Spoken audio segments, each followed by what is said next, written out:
Dear friends and partners, allow me to begin with my warmest thanks to Kevin Highland, to Father Hans Zollner and Archbishop Marcelo Sanchez Sorondo, also to our generous sponsors and to all those who contributed to making the Roman Conference such a success. Your commitment, your professionalism, and your dedication made this event truly meaningful. We received very positive feedback from many participants, both on site and online, with more than 500 people following the conference live.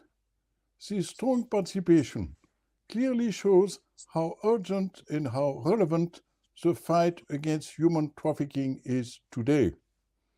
Let me be very clear. This conference was not a one-shot event. What began in Rome must continue. We will continue the fight together as a group and also through our respective organizations, strengthening cooperation and building on what we have started. For the Order of Malta, the fight against human trafficking is fully and deeply part of our mission to protect the poorest and to defend the faith. Human trafficking is a massive and total violation of fundamental human rights and of human dignity. It directly attacks the poorest and the most vulnerable. At the same time, combating human trafficking is also a spiritual duty because defending human dignity is inseparable from defending the faith. Already in 2017, the Order of Malta appointed an ambassador against human trafficking with a mandate to promote international initiatives such as this conference and to strengthen our engagement at the global level. Since then, many entities of the Order of Malta have integrated the fight against human trafficking into their missions, as we have clearly seen during the conference. The CISOM, the Italian Relief Corps of the Order of Malta, for example, provides humanitarian and medical assistance to migrants in the Mediterranean through rescue operations and medical assistance. The Order of Malta Poland is active in humanitarian assistance in displacement crisis, notably in the context of the Russia-Ukraine conflict. The Order of Malta Romania has developed programs for the prevention of human trafficking and for assistance to victims, including awareness raising with the Austrian Ministries of Foreign Affairs, Finance and Interior, as well as with the UNODC, the United Nations Office on Drugs and Crime, particularly in the fight against money laundering linked to trafficking. Through its humanitarian and social activities worldwide, the Order of Malta, its national associations, and its relief agency, Malteser International, has assisted and protected vulnerable people, including victims and survivors of human trafficking. So, what do we expect now from the Order of Malta? The Rome Conference has led to a broader and deeper awareness, also within the Order itself, of the scale of the scourge of human trafficking and of the urgent need to take stronger measures to prevent and combat it. The first measure is to reinforce awareness and training within the Order so that we are better able to recognize victims, to protect them, and to support their rehabilitation. The second measure is to further develop collaboration and partnerships of the Order with all relevant stakeholders, governments, international and regional intergovernmental organizations, civil society, the business sector, academia in Rome and across the world, faith-based organizations such as those who participated in the Rome Conference, local communities and the media, including radios in local languages. Only through strong partnerships can we optimize the action of the Order on the ground and strengthen our advocacy efforts. the third measure is not to forget the spiritual dimension. The fight against human trafficking is also a spiritual battle.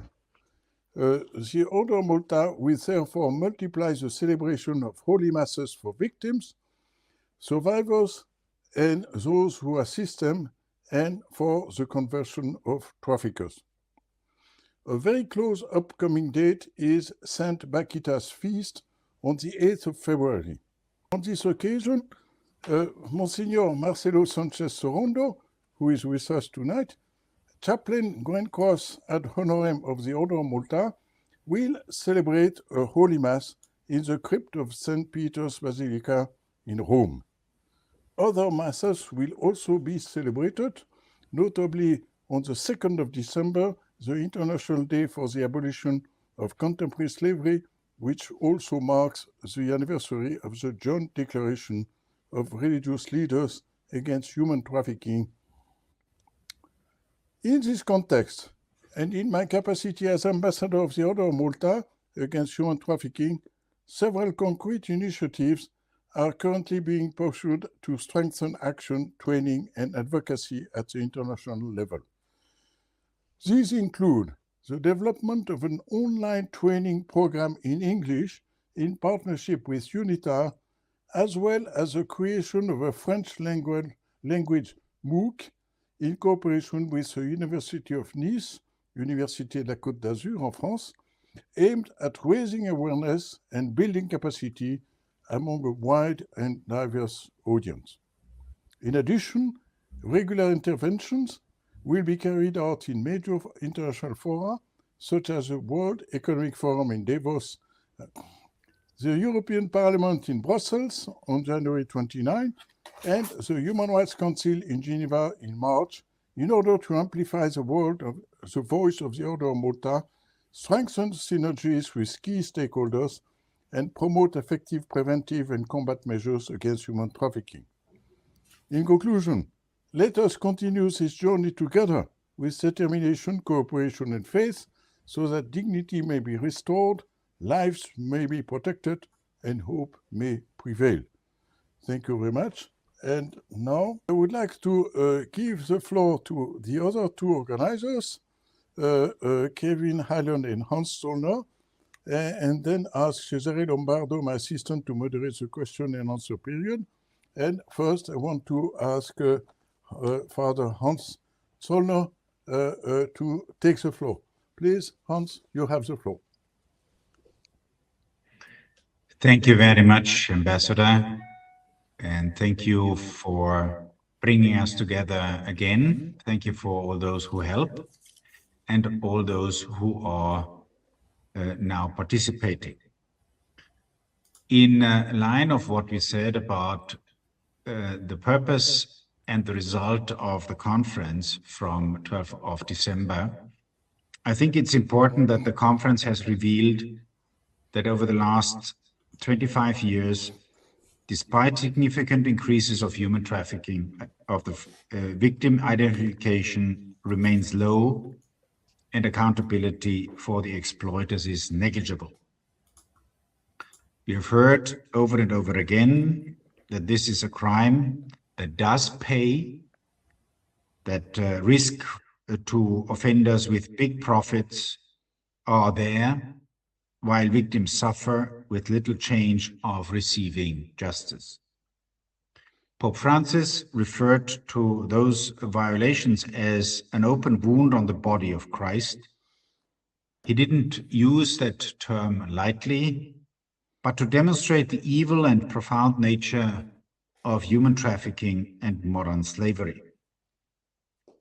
The healing of the wounds Christ suffered on the cross announces the defeat of darkness, evil, and at the same time, the outpouring of mercy. We have a great deal to do to end this open wound with the help, with the grace, with the example that Jesus Christ has given us.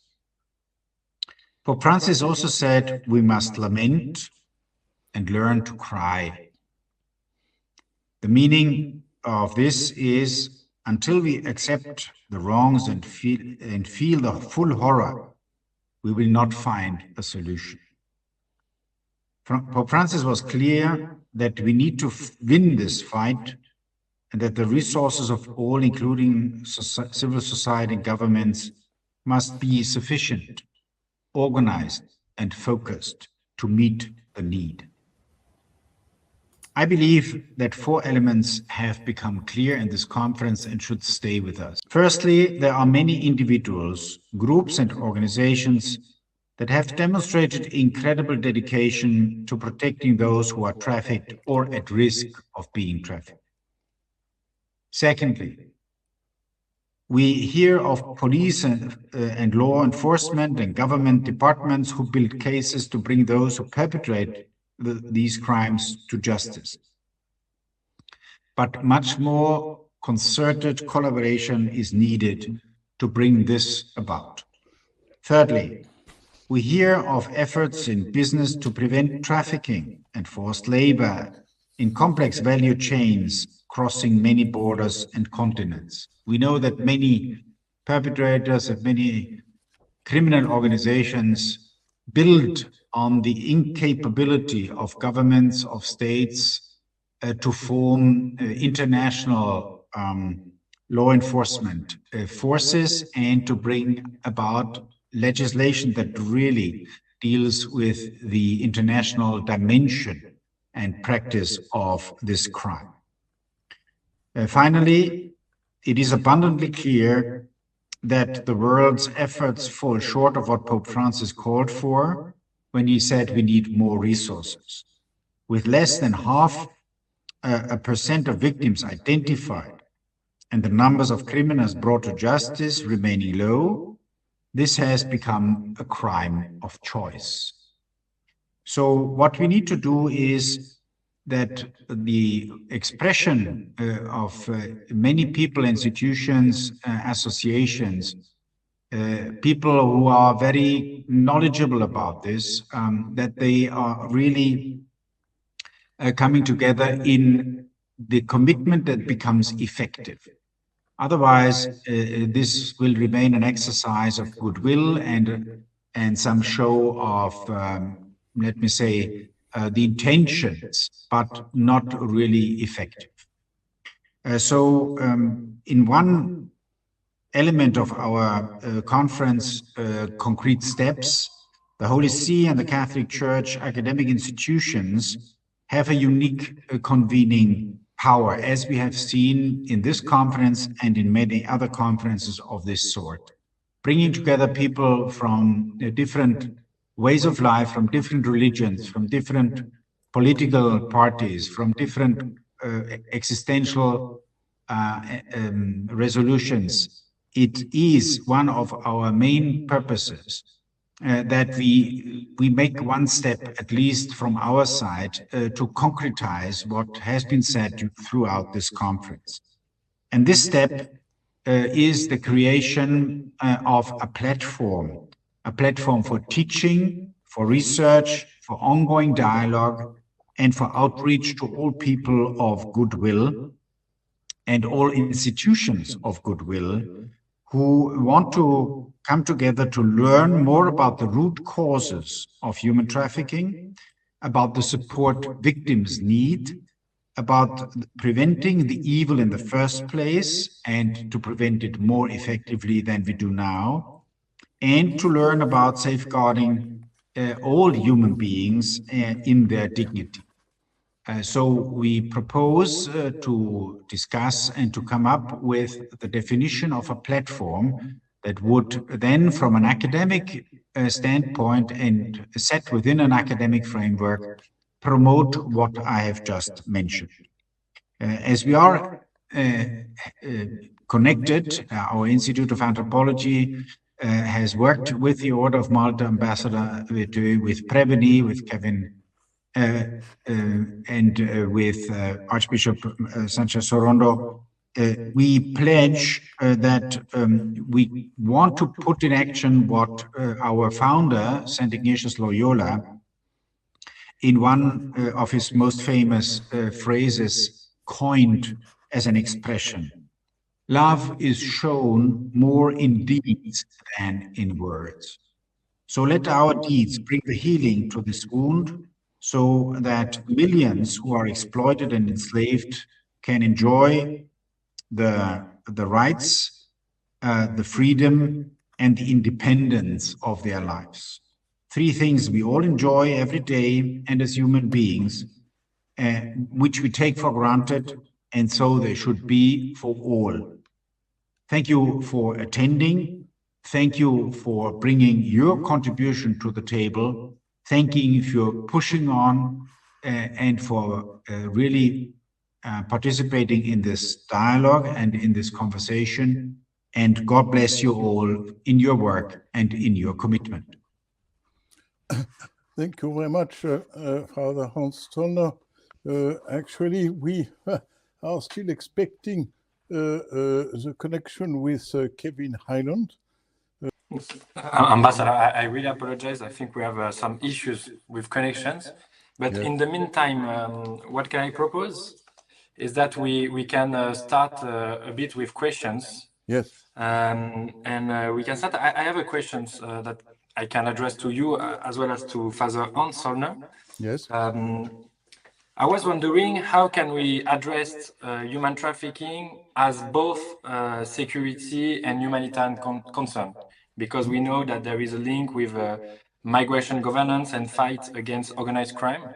Yes. So I was wondering if you could a bit focus on that topic. Okay, shall I start? In a nutshell, I would say security, it's clear that it's not only human security, meaning that it's not only the life and the dignity of individuals or groups which are at stake, but it also, I would say, national security and regional security, because we realize that actually quite often human security is not only a crime, but is a crime which is linked with other crimes, is linked with drug trafficking, arms trafficking, and with also other crimes committed also through victims of human trafficking. So that's why I would say first, yes, it's definitely a security issue at a domestic and regional and global level. A humanitarian issue, I don't have to tell you that it's the reduction of human beings as objects, and definitely we need to realize that it's a complete negation of human rights. It's a complete negation of international humanitarian law. It's a complete negation of refugee law. And for me, it's absolutely the contrary to what I would call a civilized community. So, but Hans, you certainly have other comments on this. Yeah, as a psychologist and psychotherapist, I would focus on the human side, if you wish,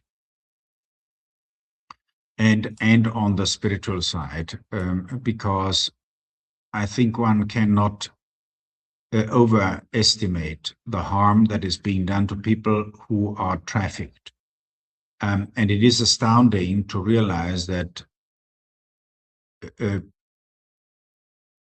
we know about the scale of the phenomenon that we talk about. So millions of people trafficked today, not 50 years ago, not 20 years ago, today. And we know from the statistics that this concerns so many countries and the estimate of how many people are involved. But when you hear about those statistics and you read very big numbers like millions of people, our brain cannot take it in. It cannot process it. And that is a problem when it comes to the resolution and the willingness and the sustainability of the commitment. Because when you listen to one victim in one occasion and you are with this person, either with others or alone, you will remember forever, and you will be impressed at different levels. But when it becomes an abstract number, and it becomes a number that goes beyond our normal capacity to really relate to that number personally, it gets a very distant thing, and you find it difficult to realize what the millions of people we talk about feel, go through, suffer, and live with the consequences of having been trafficked, with all what we know that entails: physical hardship, sexual violence, psychological anxieties, exposure to threats, death threats, etc. So I'm convinced from the area of safeguarding, where I come from, safeguarding minors and vulnerable people in general, that we will never have the solution and the numbers of supporters, and we will never have the resources that we wish for. What we need to strengthen is collaboration. We need to work on the capacity of communities to take the role of providers for solace, for accompaniment, for orientation, for shelter, for protection. I do think that this, if we as humanity don't find a way of really getting ourselves to the point of working together in a coherent, consistent, and collaborative way, it will never be enough. So I do think that there is a challenge for institutions, and we need, of course, to talk about the role of institutions, their capacity to bring people together, their political influence, and so forth. But what we need, I think, in the situation in which we are, first and foremost, is to get out of our silos, the personal, the individual silo, the limitedness of our perspective, but also out of our silos in our cultures, in our institutions, and to reach out to people who are in the same boat and want to contribute. And there are many good willing people whom we could bond with. There are many people of goodwill who would like to work in this field. What we need to find is a way how we can coordinate better, how we can work together in a more effective way, together, which means also to believe in your own capacity. Many people don't see that they have something to contribute. And as Chesterton said, if there is one person, it's more than two persons who contribute. It's already something that creates a momentum. Maybe a very small one, maybe a very limited one. Maybe it doesn't create much of a public attention, and you don't feel that you are very much effective. But if all those small initiatives come together, then we would make a difference. And I do hope that we understand that and we work together as human beings, in communities, in institutions, and among institutions. So thank you everybody who joined the conference in Rome and who have joined tonight, and to the fellow presenters. I've been listening to you. You haven't been able to see me or hear me, but I can speak with you now. I'd like to echo what both have said, and very much with what Father Hans said around the challenges that we have around this crime. And one of the questions that was asked there by Cesare was around the fact of how can we see this as both a human rights issue and as a criminal offence.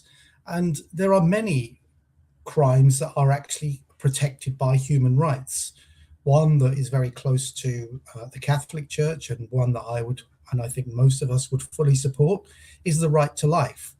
And that fact of that right to life extends into many different ways. Beyond the normal conversations, it's the right to life on the roads. And so the roads have to be policed and protected and made safe. It's the right to life in work. So we have to have health and safety and regulations. And it extends to the duty upon the state to take precautions and to make sure they protect people. And the right to freedom from torture, the right to expression and the right to peaceful protest. And laws are put in place to make sure that these rights are protected. So with modern slavery and human trafficking, one of the areas that we don't fully recognize, and I think is something that has become a bit of a systems approach, and is the fact that we very often miss the fact that this is actually a serious criminal offense. In all countries, there's serious penalties. In many countries, that penalty may be a maximum of life imprisonment. And yet, we see very little implementation.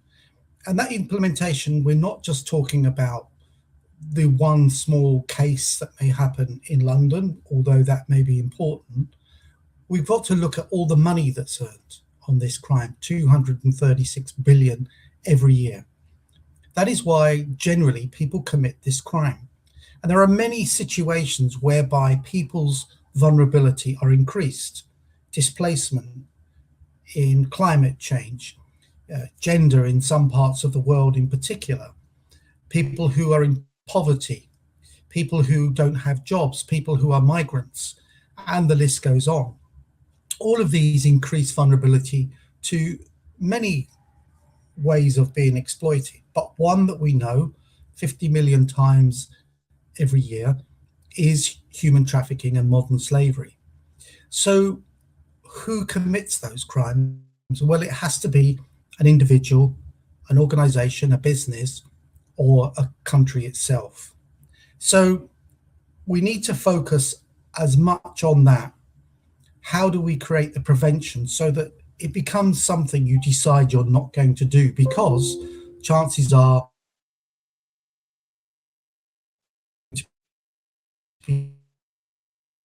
caught, or chances are going to face a serious sanction. Around the world have had trafficking within their supply chains. Have we seen business leaders get prosecuted or face some sort of sanction? We see it about other things. We see it on data protection. We see it on money laundering. We see it on corruption. And we see it if it's connected to terrorism.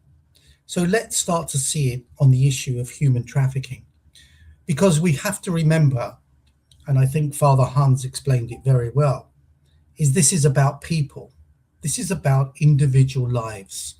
And if we can start to protect and make this something that becomes something that you don't choose to do, then we are achieving a great deal. But also we have to remember and also respect, and one of the greatest things I see when I have been around the world on this agenda is the work of religious sisters and organizations working at the front line. And that includes in the Africa, Latin America, Southeast Asia, but also in places like London, in Louisiana, in the United States, in New York, in Rome, and of course across the world in many cities. So what we need to do is to better understand that no piece is more important than the other, but we all need to understand our skills. And one of the things that came out of the conference, which was clear from most presentations, was we are not getting the resources that we need, as Pope Francis said, and as Father Hans clearly explained. And then we are not tackling it in the right way. We don't have enough money to support victims. Criminals are making so much money. So this is something that pays. We say crime should never pay. Well, in this case, crime does pay. So we need to start thinking about how we can protect those lives. And we have great laws. We have great international instruments. we need to start using them. Yes, on the business side, we do need more sanctions and more sanctions that are available. But generally speaking, we need to start using what we have. And if we start using that more effectively, and we see that those in rule of law positions, whether that's police, rule of law is much wider than criminal justice. It's about all the systems in the state, regulatory and otherwise. So I think the conference was very clear. We need much more political will, we need much more resourcing, and we need to start implementing the many measures we've got. And where we have got gaps, then let's start to work on that. But let's not wait to fill those gaps to use what we've currently got. So thank you very much. Yeah, many thanks, Kevin, for your intervention. I will try now to give the floor again to the Archbishop Marcelo Sanchez Sorondo. I don't know if he can hear me. No, I think there are still issues with the sound. But if we can continue, I would have another question, because you have mentioned also issues with business leaders, etc.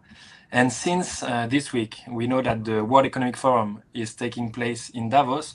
I would have a question regarding the main recommendations that could be or that should be implemented to reduce demands regarding human trafficking, because a lot of people are taking advantage of modern slavery today. I don't know who wants to begin. Well, I can come in there, and I know, and I'll revert to Michel, who I think will be attending that forum. But one of the challenges we have with that forum is there are people who are extremely wealthy running businesses, and a lot of that forum is about business, not the human rights element of protection. And there have been conferences at the World Economic Forum before about human trafficking with recommendations. But one thing to remember as well, and it was reported by the UN, is that during the World Economic Forum, the amount of trafficking that happens is increased for sexual exploitation is incredible. And it's like any other big event, like sporting events, particularly those that may be dominated by males, the demand for sexual exploitation increases. So, big challenge. But the recommendations I think that should come out is we need to start looking at accountability in the same way that we do for other crime. And we need to see why there are not any prosecutions of business leaders or businesses as corporate, because most trafficking legislation has a corporate element of it. And just because you prosecute one part of the business doesn't mean the whole business is wrong. If you take a really big company that was in the UK, Boohoo, they were alleged to have been involved in modern slavery. They did their own research, their own counsel, who said, yes, there was modern slavery in the company, and there was no sanction or no investigation. So we've made it very easy for businesses, and we need to start having accountability like we do, because any money passed through the hands of traffickers is money laundering. So we need to start looking at that in a much more positive way. But what we do need to do at the same time is encourage businesses to actually take a step forward. And of course, then market share should start to fall towards those who have a humanitarian response to business. But unfortunately, as we saw with one of the biggest providers, telecom provider, or phone provider, when it was identified that they had children in forced labour in mines, the DRC, that year their sales went up and their share price went up because they launched a new product. So sometimes it's be about taking away the actual desire to do this by having sanctions that can follow if they allow slavery and human trafficking to be in their supply chains. But we need to try and encourage them to come along with us and to have businesses free of this, because it is possible. Kevin, no, thank you very much. If I may add, Yes, indeed. I will be in Davos on Thursday in the morning at the Abraham House, and that's hosted by Patricia Mori and Tatiana Kotiarenko will be also on the same panel. You know, Tatiana was in Rome at the conference, and she has certainly a good experience.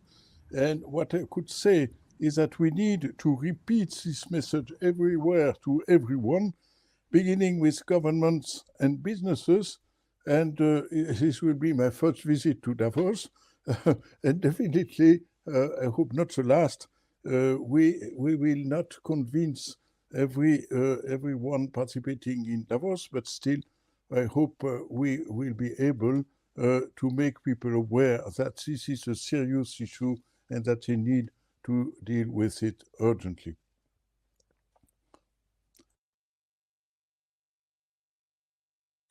Thank you very much, Ambassador. Thank you very much, Kevin Island. I don't know if Father Hans, you want to add something or okay. I don't see any more questions on the Q&A. I just see a written contribution from one of our colleagues from Belarus. That's very, very interesting to hear from you, to hear from also you are speaking about training, and we have seen that training is a crucial issue for us, as the ambassador just mentioned. I think now if anybody wants to ask more questions, I just see a question from Martina Libsch. Yes. If I can. So she's saying, I quote, "I fully support the idea of cooperation at all levels." Yes. And we have been saying that to each other for a long time, but it needs organization. Can you expand on that? Yeah, probably that refers to my remarks. So I start.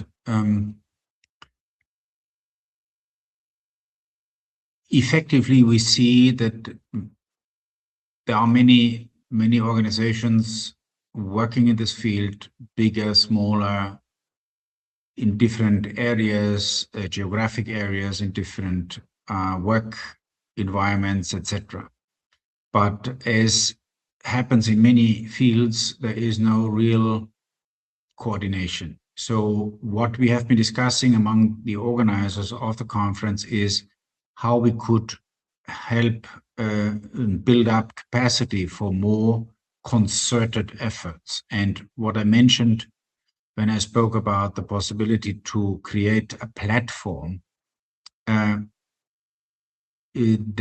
is what I meant. So we hope that we would first and foremost take stock of what is going on, because there's a lot going on. So information coordination. With today's technical possibilities, we could think of some sort of links that can be brought together in one place, say in one newsletter, in one website, where all what the different participants can relate to or refer to could be visualized, so that we see where, when, by whom things are organized, are going on. Or there could also be one other part of the platform could be, I have this idea, I need some partnership for this country, for that region, for this particular type of topic. Who among those who come to this website is willing to start discussing collaboration on this? So these are a few things that we think could make a difference in the effort to bring coordination and let me say also focus and direction to the field. It's not that we pretend that we could solve bigger problems than we can handle, but at least our contribution could be this, that we provide a space where people can can meet. It will need also at least 1 or 2 persons who are employed full-time, part-time, whatever, so that this is really working. Because as we see after such a conference, much goodwill, but how do we bring it to fruition in reality? Where does it come to an effective use You can hear of me? what we say? Archbishop, we can hear you. Thank you, thank you. If you want to intervene, now there would be a space now. Yeah. Sorry. I only want to put the question of what is the meaning, the more important motivation to our action. And I need to think that could be really a religious motivation, because the poor humanism is impossible to obtain result, as says St. Paul in the letter of Romans. So we need to ask the help of God and the grace of God to really arrive to some success. Also in the approach of the victim, especially the victims of prostitution, where I was in contact, every of these victims change when have a religious approach. So I want to say that it is very important, especially as a bishop and a priest, and also a layman, Christian layman. So I think this could be important, because many times we don't speak about this, and I think this also is important to try. I admire in this sense some evangelists, because in the Charter of the Evangelists it's very clear the presence of Christ. They speak explicitly about Christ and the possibility to change with the help of Christ. So I think that we need also to have a more directly approach of the religious things to obtain some solution. Thank you. Only this. You can help me? Yes. No, thank you very much, Marcelo. Sorry, you help me? No. Yes, we hear you. We thank you for your very interesting contribution. I think I'm certain that Professor Hans Zollner will have also a contribution on this, but I would agree with you that a religious motivation, not only as a Catholic, but also we have Anglicans, we have also Church of the Latter Saints, who are keenly I must say, committed, and also we have Protestants, and I'm pretty sure that we could find Jews, Buddhists, Muslims committed to fight against human trafficking. So I think religious motivation, yes, that's true. Definitely the spiritual dimension for me is quite important. But Hans, please add a comment to this. No? If I may, I see many questions in the chat. Yes. Unfortunately, we have only 10 minutes left, so we cannot respond to everyone. Yes. To Sir Franca, I just can say that we will send you all the information concerning the course that will be organized with the University of Nice. And I will take a last question from Dr. Mary McHugh. She's saying, how can we protect international conventions, treaties, and monitoring system in a world where international law and bodies such as the UN and the ECHR are being undermined even by leading politicians? And I think with our conference we have a bribe of answers. But if you, Ambassador or Hans, or even Kevin, wants to add something on that. if I may say first, there is a question by Professor Giovanni Ossola, and who is also the delegate of the Sovereign of Malta, Order of Malta, to UNICRI, United Nations Interregional Crime and Justice Research Institute, and definitely he is confirming that it's a financial crime and anti-monetary laundering, and a structured illegal economy supports human trafficking, and the principle follows the money is increasingly recognized, and definitely UNICRI, you said, Professor Ossola, has taken initiatives that demonstrate how a multi-dimensional approach combining financial investigation, capacity building, and victim support can truly make a difference. You mentioned in Nigeria, UNICRI supported the National Agency for the Prohibition of Trafficking in Persons, NAPTP, by adopting the CIDA 2000 database and training local officers. So I think a very interesting contribution, Professor Ossola. So, and you conclude in saying only by combining financial intelligence, institutional cooperation, and the centrality of the person can we build a sustainable strategy that not only stops traffickers, but restores dignity to those who suffered. No, thank you very much, Professor Ossola. Yes. Cesare, you have another question you would like us to answer? No, the only question was on the possibility of having parallel forum than those from the UN or from the European Union. Yes. So There's a question from Kevin.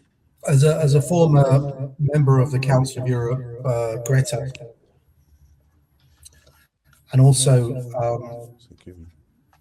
the human rights is the area that I've studied in criminal law.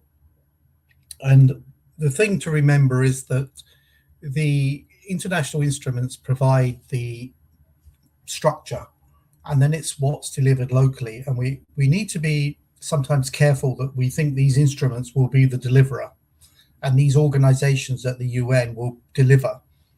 Well, they don't, because they don't have jurisdiction in countries. They can come and they can start to show what implementation should be and create policy or start to implement or assist with implementation.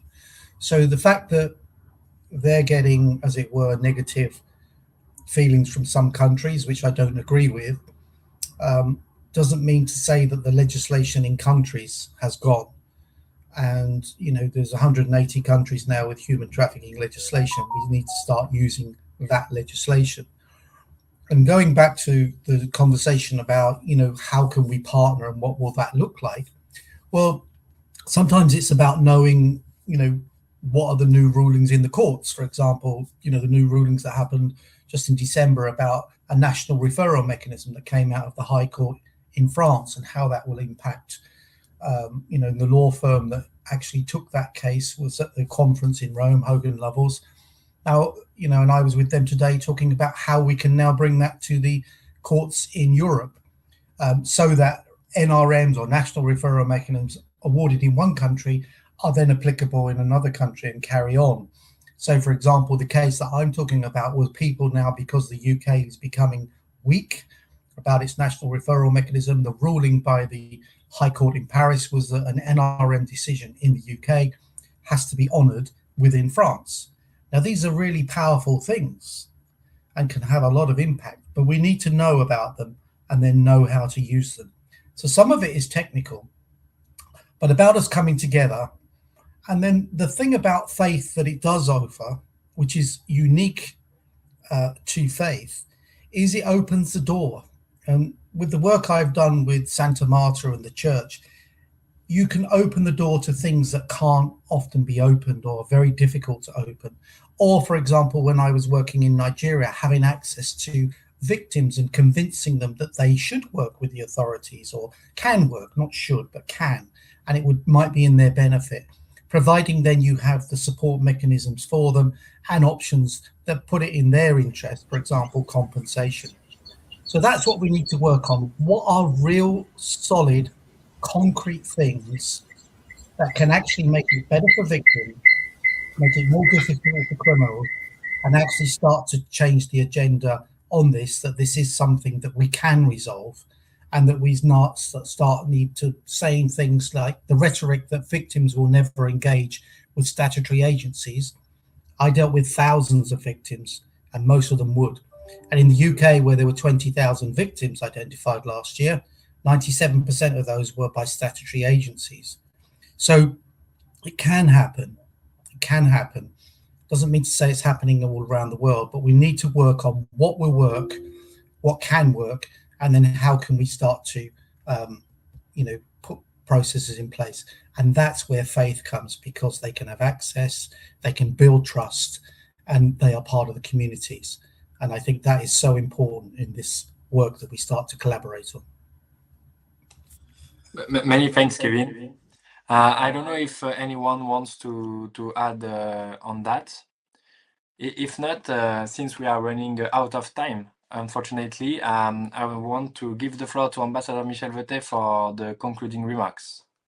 Thank you very much, Cesare. But I would like to thank every speaker, and including people who answered and who asked questions, including Sister Franca, about the training, the conditions. We are still negotiating both with UNITA and the University of Nice, and I can tell you that at least with the University of Nice, it's very encouraging, but we still have much work to do before we can open the registration.